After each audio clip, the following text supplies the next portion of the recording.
Welcome tea shot. ఈరోజు మనం భారతదేశ ఆర్థిక వ్యవస్థకు సంబంధించి ద్రవ్యోల్బణం అనే టాపిక్ను మనం అధ్యయనం చేసినట్లయితే భారతదేశం ఎదుర్కొంటున్న ప్రధాన సమస్యల్లో ద్రవ్యోల్బణం ఒకటి. అంటే ఇన్ఫ్లేషన్, ద్రవ్యోల్బణమో ఇన్ఫ్లేషన్. ద్రవ్య అంటే డబ్బు, ద్రవ్య అంటే డబ్బు. ఇక్కడ ఉల్బణము అంటే వాస్తవానికి ఉల్బణం అంటే ఇక్కడ మనం చూస్తే ఉబ్బటం. ఇన్ఫ్లేషన్, ద్రవ్య అంటే డబ్బు, ఉల్బణం అంటే ఉబ్బటం. అంటే ఇక్కడ వాస్తవానికి ద్రవ్యోల్బణము అనగా డబ్బు ఉబ్బటాన్ని ద్రవ్యోల్బణం అంటారు. అంటే వాస్తవానికి డబ్బు ఉబ్బటాన్ని ద్రవ్యోల్బణం అంటామంటే ద్రవ్య సప్లై పెరగటాన్ని ద్రవ్యోల్బణం అంటారు. ద్రవ్య సప్లై పెరగటాన్ని ద్రవ్యోల్బణం అంటారు. అంటే ద్రవ్యం విలువ, డబ్బు విలువ పడిపోవటాన్ని ద్రవ్యోల్బణం అంటారు. ధరలు పెరగటాన్ని ద్రవ్యోల్బణము అంటారు. అంటే చూడండి, ద్రవ్యోల్బణం అనగా ద్రవ్య సప్లై పెరగటాన్ని ద్రవ్యోల్బణం అంటున్నాం. అంటే డబ్బుకుండే విలువ పడిపోవటాన్ని, మనీ వాల్యూ పడిపోవటాన్ని ద్రవ్యోల్బణం అంటున్నాం. ధరల స్థాయి పెరగటాన్ని ద్రవ్యోల్బణం అంటున్నాం. ఇవాళ భారతదేశం ఎదుర్కొంటున్న ప్రధాన సమస్య ద్రవ్యోల్బణము, ఇన్ఫ్లేషన్. మరి భారతదేశంలో వాస్తవానికి ద్రవ్యోల్బణానికి కారణం ఏంటిది అంటే మన క్వశ్చన్ ఎలా అడుగుతారంటే ద్రవ్యోల్బణానికి ఈ క్రింది వానిలో కారణాన్ని గుర్తించమంటాడు. మరి ద్రవ్యోల్బణానికి కారణాన్ని గుర్తించమని అడిగినప్పుడు ఇక్కడ మనకు మేజర్గా ద్రవ్యోల్బణానికి కారణం ఇక్కడ ఆప్షనల్ మనకు లోడ్ బడ్జెట్ ఇచ్చిండు, వాస్తవానికి ఇక్కడ మిగులు బడ్జెట్ ఇచ్చిండు మనకు, తర్వాత సంతులన బడ్జెట్ ఇచ్చిండు. అంటే లోడ్ బడ్జెట్ ఒక రీజను మనకి, రెండవది మిగులు బడ్జెట్, మూడవది సంతులన బడ్జెట్ ఇచ్చాడు. అంటే భారతదేశంలో ద్రవ్యోల్బణానికి కారణము అన్నాడు. కారణం అన్నప్పుడు మనం లోడ్ బడ్జెట్ కవర్ చేయాలన్నా, మరి మిగులు బడ్జెట్ని ఆన్సర్ చేయాలన్నా, సంతులన బడ్జెట్ని ఆన్సర్ చేయాలనేది ఇక్కడ చాలా మోస్ట్ ఇంపార్టెంట్ పాయింట్. అంటే లోడ్ బడ్జెట్ అంటే ప్రభుత్వ ఆదాయం కంటే ప్రభుత్వ వ్యయం ఎక్కువ ఉంటే దాన్ని లోడ్ బడ్జెట్ అంటారు. మరి వాస్తవానికి ప్రభుత్వ ఆదాయం ఎక్కువ ఉండి ప్రభుత్వ వ్యయం తక్కువ ఉంటే దాన్ని మిగులు బడ్జెట్ అంటారు. ప్రభుత్వ ఆదాయము ప్రభుత్వ వ్యయము సమానంగా ఉంటే దాన్ని సంతులన బడ్జెట్ అంటారు. అంటే సింపుల్గా మొత్తం ఆదాయము కంటే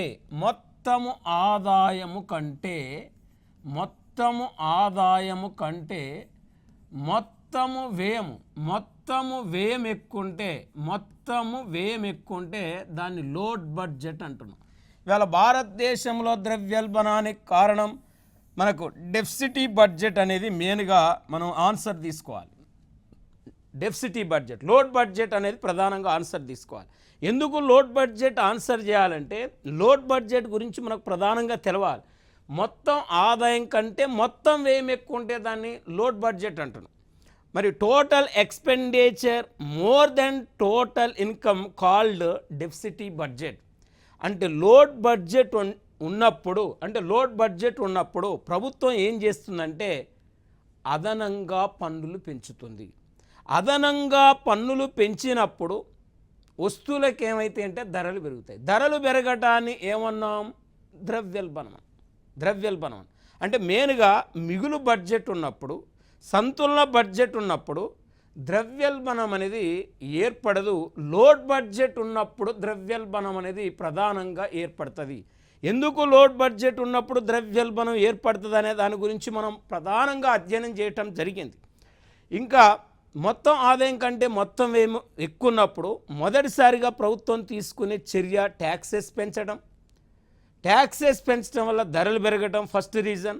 రెండోది మొత్తం ఆదాయం కంటే మొత్తం వ్యయం ఎక్కువ ఉన్నప్పుడు రెండోసారి ప్రభుత్వం ఏం చేస్తుందంటే అప్పులు తీసుకుంటుంది. అప్పులు తీసుకున్న తర్వాత కూడా మొత్తం ఆదాయం కంటే మొత్తం వ్యయం ఎక్కువ ఉన్నప్పుడు ఫైనల్గా ప్రభుత్వం ఏం చేస్తుందంటే అదనంగా కరెన్సీ నోట్లను ముద్రిస్తుంది. అదనంగా కరెన్సీ నోట్లను ముద్రించడాన్ని లోటు ద్రవ్యము అంటారు. అదనంగా కరెన్సీ నోట్లను ముద్రించినప్పుడు ఎకానమీలో ద్రవ్య సప్లై పెరుగుతుంది. ద్రవ్య సప్లై పెరుగుతుంది. ఈ ద్రవ్య సప్లై పెరిగినప్పుడు ఎకానమీలో డబ్బుకుండే ద్రవ్యానికి ఉండే విలువ పడిపోతుంది. మరి ఈ ద్రవ్యం విలువ పడిపోవటాన్ని ద్రవ్యోల్బణం అన్నాం. ద్రవ్య సప్లై పెరగడాన్ని ద్రవ్యోల్బణం అన్నాం. ధరలు పెరగటాన్ని ద్రవ్యోల్బణం అన్నాం. సింపుల్గా మనం ద్రవ్యోల్బణాన్ని ఎలా ఫైండ్ అవుట్ చేస్తామంటే సింపుల్గా ఎక్కువ ద్రవ్యము తక్కువ వస్తువులను వెంటాడటమే ద్రవ్యోల్బణం అంటాం. అంటే ఎక్కువ ద్రవ్యంతో తక్కువ వస్తువులు కొనడాన్ని మనం ద్రవ్యోల్బణంగా చెప్తున్నాం. అంటే రూపాయికి వాల్యూ, డబ్బు యొక్క విలువ పడిపోవడాన్ని ఎకానమీలో ద్రవ్యోల్బణంగా ఫైండ్ అవుట్ చేస్తున్నాం. మరి ఇప్పుడు మనం జనరల్గా మన దేశంలో ద్రవ్యోల్బణానికి ప్రధానంగా 3 కారణాలు ఉన్నాయి. ఒక కారణాన్ని మనం పరిశీలించినట్లయితే లోడ్ బడ్జెట్ ఒక కారణం. రెండో కారణం ఏంది? భారతదేశంలో ద్రవ్యోల్బణం పెరగటానికి కారణం ఏంటంటే రెండో రీజన్ వస్తువులకు డిమాండ్ పెరగటం. వస్తువులకు డిమాండ్ పెరగటం రెండో రీజన్. మూడో రీజన్ ఏంటంటే వస్తువుల సప్లై తగ్గటం. వస్తువుల సప్లై తగ్గటం అంటే వస్తువుల సప్లై తగ్గి ఇక్కడ వస్తువులకు డిమాండ్ పెరిగి అంటే సప్లై కంటే డిమాండ్ ఎక్కువ ఉండటం వల్ల ఎకానమీలో ధరలు పెరుగుతాయి. ఇక్కడ డిమాండ్ ఏదైనా ఒక వస్తువుకు సప్లై కంటే డిమాండ్ ఎక్కువన్నప్పుడు ఆల్టర్నేట్గా ఆ వస్తువుకు ధరలు పెరగటం వల్ల ఆర్థిక వ్యవస్థలో ద్రవ్యోల్బణం అనేది ఏర్పడుతుంది. మరి ఇలాంటి ద్రవ్యోల్బణాన్ని మనం పరిశీలించినట్లయితే టైప్స్ ఆఫ్ ఇన్ఫ్లేషన్ మనం పరిశీలించినట్లయితే ఇక్కడ ద్రవ్యోల్బణం రకాలను చూస్తే పాకే ద్రవ్యోల్బణం, నడిచే ద్రవ్యోల్బణం, పరిగెత్తే ద్రవ్యోల్బణం, అతి ద్రవ్యోల్బణం. అంటే ద్రవ్యోల్బణ తీవ్రతను బట్టి, ద్రవ్యోల్బణం యొక్క ఉధృతిని బట్టి ద్రవ్యోల్బణం ప్రధానంగా 4 రకాలుగా మనం చెప్పుకోవచ్చు. ఆ 4 రకాల్లో ఒకటి పాకే ద్రవ్యోల్బణం, క్రీపింగ్ ఇన్ఫ్లేషన్ అంటాం. అంటే క్రీపింగ్ ఇన్ఫ్లేషన్, పాకే ద్రవ్యోల్బణం అంటే వాస్తవానికి పాకే ద్రవ్యోల్బణం అంటే సంవత్సర కాలంలో ఏదైనా ఒక వస్తువుకు 2% నుండి 3% ధరలు పెరిగితే అంటే 2 to 3% ఏదైనా ఒక వస్తువుకు 2 నుండి 3% ధరలు పెరిగితే దాన్ని పాకే ద్రవ్యోల్బణము అంటారు. అంటే మనకి ఇక్కడ సపోజ్ 100 రూపాయలు ఉన్న వస్తువు 102 రూపాయలు కావటం, 103 రూపాయలు కావటం, 300 ఉన్న వస్తువు 306 రూపాయలు కావటం, 10 రూపాయలు ఉన్న వస్తువు 10 రూపాయలు 20 పైసలు, 10 రూపాయలు 30 పైసలు కావటం. ఏది 2%, 3% ధరలు పెరిగిన తర్వాత అంటే మనకు ఏదైనా ఒక వస్తువుకు ఒక సంవత్సర కాలంలో 2 నుండి 3% ధరలు పెరిగితే దాన్ని పాకే ద్రవ్యోల్బణం అంటారు. ఈ ద్రవ్యోల్బణాన్ని ప్రజలు పెద్దగా గుర్తించరు. ధరల పెరుగుదలను పెద్దగా ప్రజలు అంచనా వేయలేరు. అందుకే దీన్ని అణచిన, కనిపించని, సున్నితమైన ద్రవ్యోల్బణం అని కూడా మనకు పాకే ద్రవ్యోల్బణాన్ని పిలవచ్చు. ఇక్కడ మనం క్రీపింగ్, వాకింగ్ నడిచే ద్రవ్యోల్బణం. నడిచే ద్రవ్యోల్బణాన్ని మనం స్టడీ చేస్తే నడిచే ద్రవ్యోల్బణం అంటే సంవత్సర కాలంలో ఏదైనా ఒక వస్తువుకు 3 నుండి 6% ధరలు పెరిగితే దాన్ని నడిచే ద్రవ్యోల్బణం అంటారు. అంటే ఏదైనా ఒక వస్తువుకు ఒక సంవత్సర కాలంలో 3 నుండి 6% ధరలు పెరిగితే దాన్ని నడిచే ద్రవ్యోల్బణంగా మనం పరిగణించవచ్చు. అంటే కొంతవరకు ఈ ద్రవ్యోల్బణ కాలంలో ప్రజలు ధరల పెరుగుదలను గుర్తించగలుగుతారు. అంటే ఈ నడిచే ద్రవ్యోల్బణాన్ని ప్రభుత్వము కంట్రోల్ చేయనట్లయితే ఆ ద్రవ్యోల్బణము దేనికి దారితీస్తుందంటే పరిగెత్తే ద్రవ్యోల్బణాన్ని దారితీస్తుంది. అంటే క్రీపింగ్ ఇన్ఫ్లేషన్, వాకింగ్ ఇన్ఫ్లేషన్ దారితీస్తుంది. వాకింగ్ ఇన్ఫ్లేషన్ రన్నింగ్ ఇన్ఫ్లేషన్ దారితీస్తుంది. రన్నింగ్ ఇన్ఫ్లేషన్ దారితీస్తుంది. అంటే పరిగెత్తే ద్రవ్యోల్బణం అంటే ఇక్కడ మనం జనరల్గా సంవత్సర కాలంలో ఏదైనా ఒక వస్తువుకు 6 నుండి 10% ధరలు పెరిగితే దానిని మనం పరిగెత్తే ద్రవ్యోల్బణం అంటాం. అంటే ఇక్కడ చూడండి 6 to 10% any good prices are increasing for annum. అంటే ఒక సంవత్సర కాలంలో ఏదైనా ఒక వస్తువుకు 6 నుండి 10% ధరలు పెరిగితే పరిగెత్తే ద్రవ్యోల్బణం అంటాం. ఎగ్జాంపుల్ 100 రూపాయలు ఉన్న పెట్రోలు ఇక్కడ 6% నుంచి 10% ధరలు పెరిగితే 110 రూపాయలు అవుతుంది. 300 ఉన్న వస్తువు 330 రూపాయలు అవుతుంది. 900 ఉన్న వస్తువు 990 రూపాయలు అవుతుంది. 1000 రూపాయలు ఉన్న వస్తువు 1100 రూపాయలు అవుతుంది. 10% పెరిగితే అంటే 6 to 10% మధ్య పెరిగితే దాన్ని పరిగెత్తే ద్రవ్యోల్బణము అంటారు. మరి ఇక్కడ ఇది ఒక రకమైన మనకు ద్రవ్యోల్బణంగా, ఒక రకమైన ఇన్ఫ్లేషన్గా మనం చెప్పుకుంటున్నాం. అతి ద్రవ్యోల్బణం అంటే ఇక్కడ అతి ద్రవ్యోల్బణాన్ని మనం ప్రధానంగా పరిగణలోకి తీసుకుంటే మనం హైపర్ ఇన్ఫ్లేషన్ అంటాం. అతి ద్రవ్యోల్బణం అంటాం. దీన్ని ఉధృతమైన ద్రవ్యోల్బణం అంటాం. ఉరకలేసే ద్రవ్యోల్బణం అంటాం. గంతులేసే ద్రవ్యోల్బణం అంటాం. మరి ఈ ద్రవ్యోల్బణాన్ని మనం చూస్తే ఒక సంవత్సర కాలంలో ఏదైనా ఒక వస్తువుకు ఇక్కడ జనరల్గా మనకు 10 to 100% ధరలు పెరిగితే దాన్ని మనం ఏమనాలంటే అతి ద్రవ్యోల్బణం అంటారు.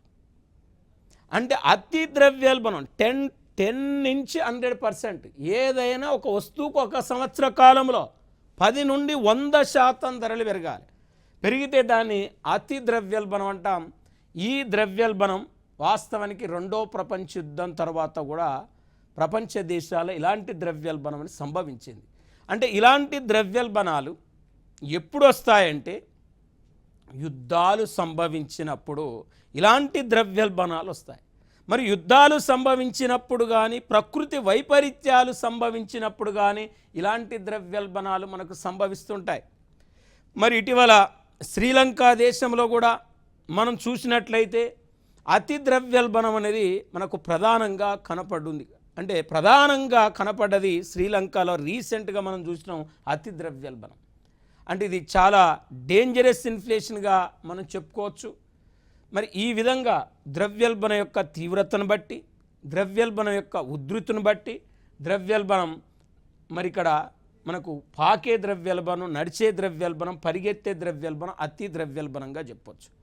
ఇంకా ద్రవ్యోల్బణం రకాలను మనం పరిశీలించినట్లయితే మనకు ఎక్కువగా పోటీ పరీక్షల్లో డిమాండ్ పుష్ ఇన్ఫ్లేషన్ కానీ, కాస్ట్ పుష్ ఇన్ఫ్లేషన్ కానీ ఎక్కువగా మనకు జనరల్ స్టడీస్ పరిధిలో ఎక్కువగా అడుగుతుంది. మరి జిఎస్ పరిధిలో demand push inflation, cost push ఇన్ఫ్లేషన్ని మనం ప్రధానంగా ప్రస్తావించినట్లయితే ఇక్కడ డిమాండ్ ప్రేరిత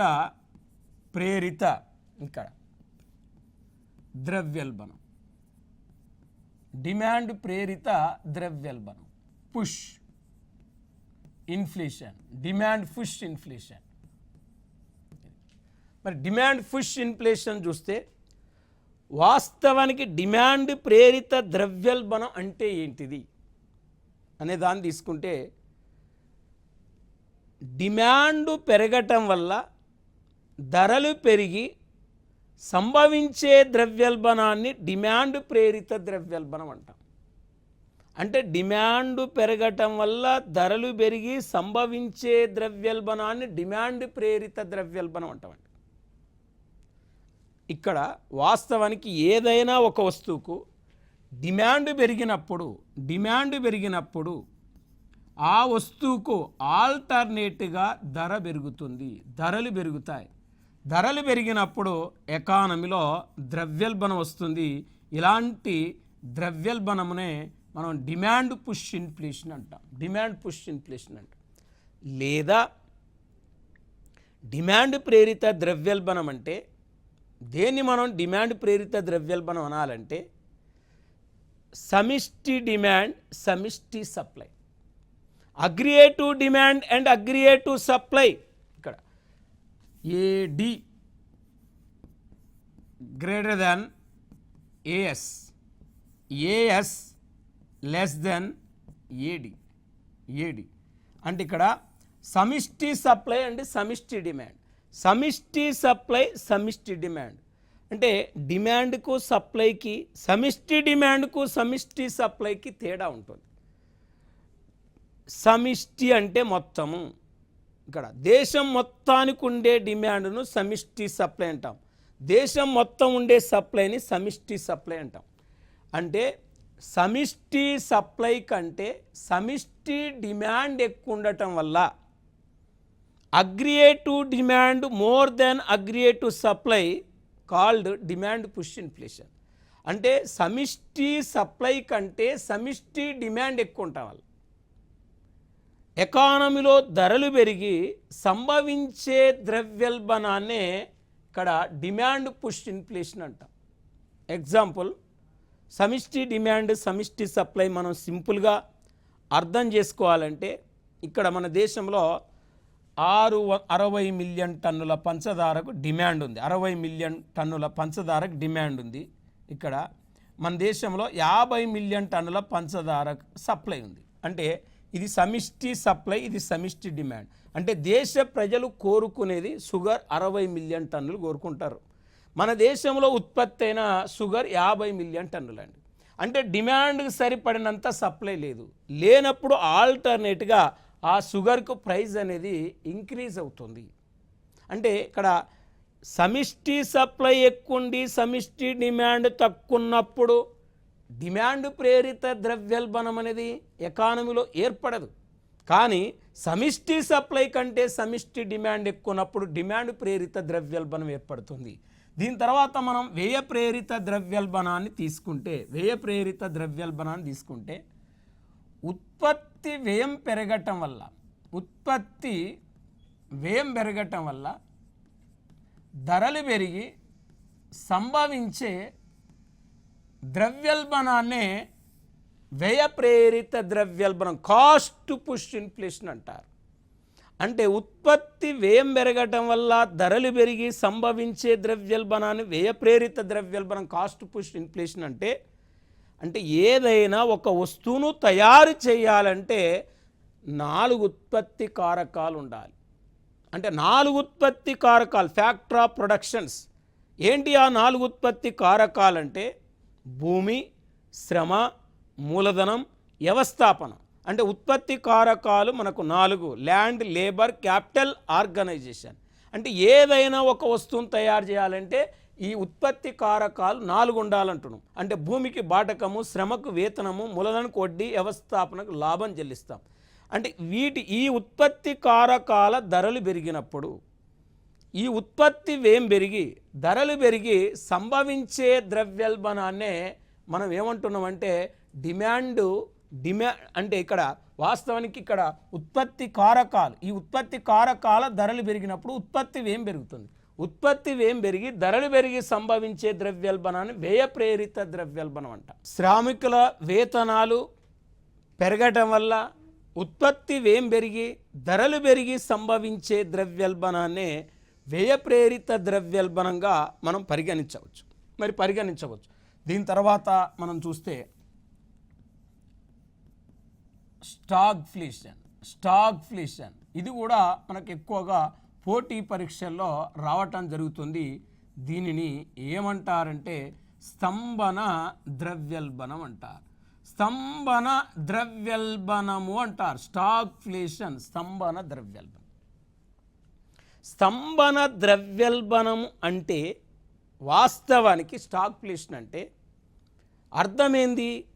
ఇక్కడ వాస్తవం ధరలు పెరిగినప్పుడు ప్రజలకు ప్రభుత్వాల మీద వ్యతిరేకత వస్తుంది కాబట్టి ధరల పెరుగుదలను ప్రభుత్వాలు తగ్గించాలి. అంటే ధరలను ప్రభుత్వం అదుపులో ఉంచాలి. ధరలను ప్రభుత్వం అదుపులో ఉంచకపోతే ప్రజలకు ప్రభుత్వాల మీద వ్యతిరేకత అనేది వస్తుంది. ప్రభుత్వాల మనుగడ అనేది కష్టసాధ్యం అవుతుంది.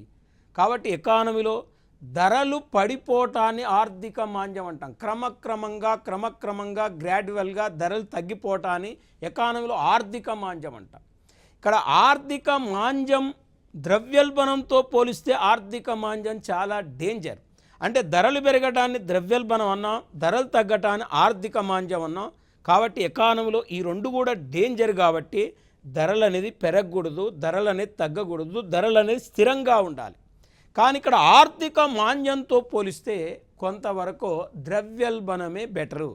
మరి ఈ ద్రవ్యోల్బణాన్ని మన ప్రభుత్వం అంటే ద్రవ్యోల్బణాన్ని అరికట్టాలి. అరికట్టకపోతే అనేక వర్గాల మీద ద్రవ్యోల్బణం అనేది ప్రభావం చూపుతుంది. మరి ఇవాళ మన దేశంలో వాస్తవానికి 1970 సంవత్సరం తర్వాత మన దేశంలో సంభవిస్తున్న ద్రవ్యోల్బణం ఏంటంటే స్తంభన ద్రవ్యోల్బణంగా మనం చెప్పుకోవచ్చు.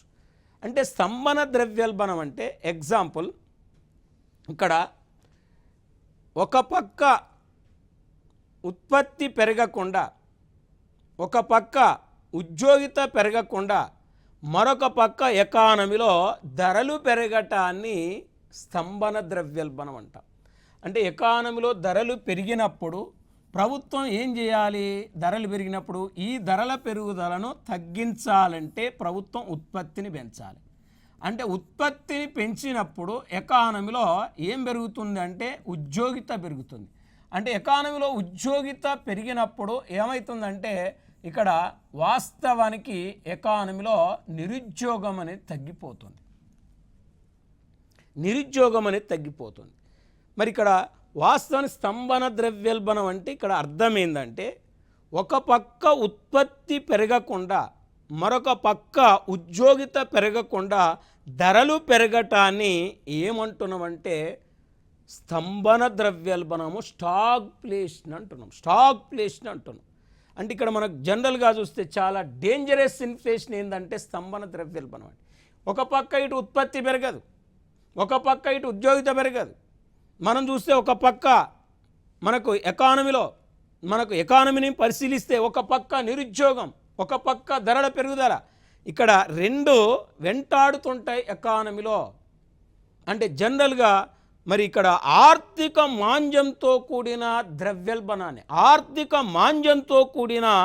ద్రవ్యోల్బణాన్ని ఏమంటామంటే స్టాగ్ఫ్లేషన్ అంటాం.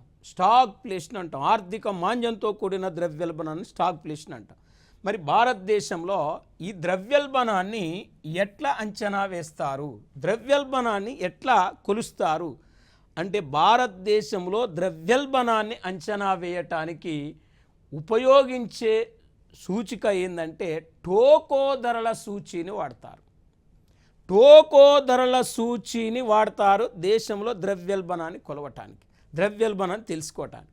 అంటే టోకో ధరల సూచి అంటే వాస్తవానికి ఎలా ఉంటుందంటే ఎకానమీలో ఇక్కడ ఒక కంపెనీ ఒక వస్తువు తయారు చేసినప్పుడు ఆ కంపెనీ ఆ వస్తువును ఏజెన్సీ తీసుకుంటుంది.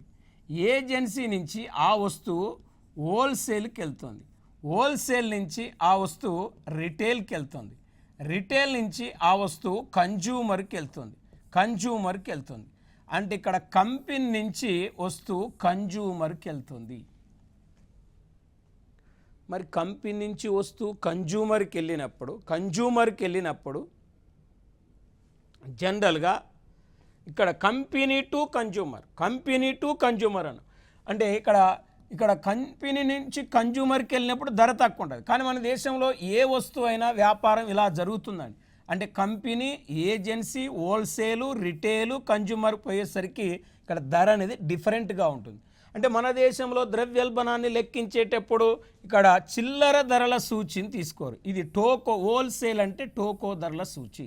అంటే కంపెనీ ఏజెన్సీకి ఇస్తే ఏజెన్సీ అంటే టోకో వర్తకునికి ఇస్తే టోకో వర్తకుడు చిల్లర వర్తకునికి ఇస్తే చిల్లర వర్తకుడు కన్జ్యూమర్కి వస్తువును అమ్ముతాడండి. చిల్లర వర్తకుడు కన్జ్యూమర్కి వస్తువును అమ్ముతాడు. అంటే ఇక్కడ మనకు టోకో ధరల సూచి ఆధారంగా భారతదేశంలో ద్రవ్యోల్బణాన్ని అంచనా వేస్తారు.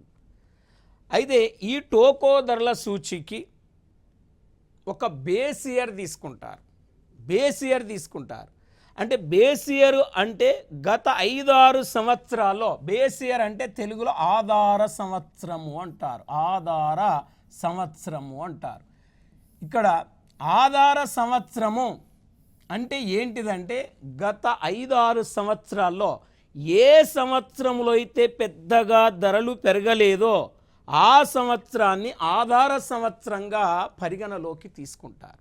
మరి ఆధార సంవత్సరంగా పరిగణలోకి తీసుకుంటారంటే 2012 మార్చి 19వ తారీఖు నాడు కేంద్ర ప్రభుత్వము టోకో ధరల సూచి మీద సుమిత్రా చతుర్వేది కమిటీని వేయటం జరిగింది. అంటే ఈ టోకో ధరల సూచి మీద వేసిన కమిటీ పేరు ఇక్కడ చూడండి, 2012 మార్చి 19వ తారీఖు నాడు మెయిన్గా సుమిత్రా చతుర్వేది. ఈ సుమిత్రా చతుర్వేది అనే ఒక కమిటీని 2012 మార్చి 19న టోకో ధరల సూచి మీద సలహాలు ఇవ్వటానికి కేంద్ర ప్రభుత్వం నియమిస్తే ఈ కమిటీ 2014 సంవత్సరంలో మార్చిలో ప్రభుత్వానికి నివేదిక సమర్పిస్తే ఈ కమిటీ సుమిత్రా చతుర్వేది కమిటీ సిఫారసులు అనుసరించి 2017వ సంవత్సరంలో ద్రవ్యోల్బణాన్ని అంచనా వేయటానికి టోకో ధరల సూచి యొక్క ఆధార సంవత్సరమును మెయిన్గా 2004-05 నుంచి ఆధార సంవత్సరాన్ని 2011-12కు మార్చడం జరిగింది. 2011-12కు మార్చడం జరిగింది ఆధార సంవత్సరాన్ని. అంటే ప్రస్తుతం మన దేశంలో ద్రవ్యోల్బణాన్ని లెక్కించడానికి ఆధార సంవత్సరంగా 2011-12ను తీసుకుంటున్నారు. 2011-12 బేస్ ఇయర్ని తీసుకొని ఇక్కడ 2 వారాలకు ఒక్కసారి టోకో ధరల సూచి ఆధారంగా భారతదేశంలో ద్రవ్యోల్బణాన్ని అంచనా వేస్తారు. మరి ఈ టోకో ధరల సూచీలో మొత్తం 3 రంగాలు తీసుకుంటారు. 3 రంగాలు ఏంటి అంటే ప్రాథమిక వస్తువులు తీసుకుంటారు, ప్రైమరీ గూడ్స్ ఒకటి.